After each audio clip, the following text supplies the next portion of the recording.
We are 14 months away from Election Day and just 3 weeks out from the second Republican presidential debate. At any moment, former Vice President Mike Pence is going to be part of a town hall in New Hampshire as he continues his run for the presidency. Kellie Meyer is with the Pence campaign and joins us now from New Hampshire with how things are shaping up there. Hey, Kellie.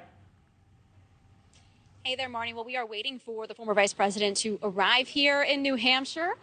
His car will arrive here just behind us any minute now as he's preparing to do a SiriusXM town hall here this morning with some college students. And then he will also be heading later this afternoon for what the campaign is calling a major address. He will be approaching here behind us now, so our camera will pan to Pence as he gets out of the car here.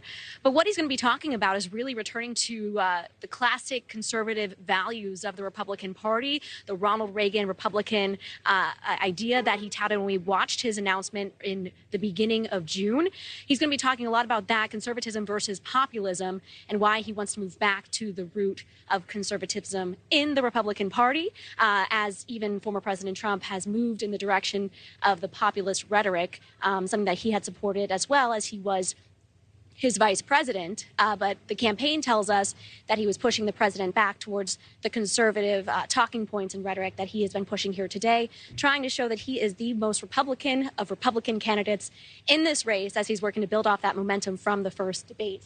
The vice president former vice president should be approaching here any minute now as he's getting ready to head into this town hall. We also have the results from the post-debate polling from our NewsNation and Decision Desk polling, showing who really had the best debate performance according to those viewers watching. Ramaswamy got the most support in that poll with 20%.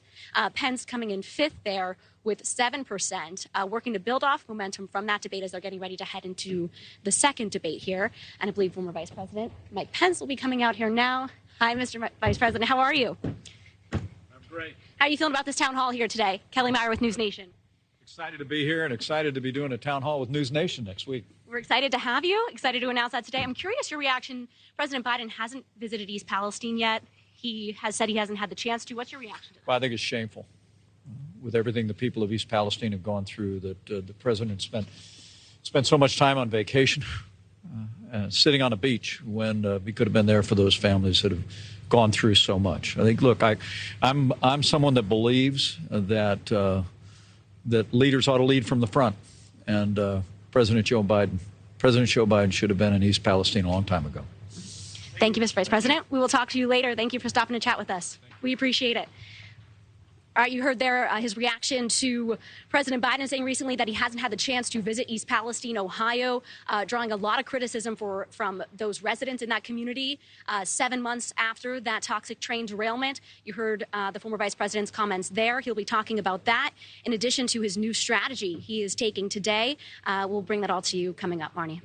Right, and you heard there, he's excited to join NewsNation for a town hall next week on September 13th, hosted by Leland Vittert. So appreciate that shout out, and we're looking forward to having him on the program and getting a lot of great questions from voters. Kellie Meyer in New Hampshire. Kellie, thank you. Thank you for watching. Go to newsnationnow.com to find NewsNation on your television provider, and don't forget to click the red subscribe button below to get more of NewsNation's fact-driven, unbiased coverage.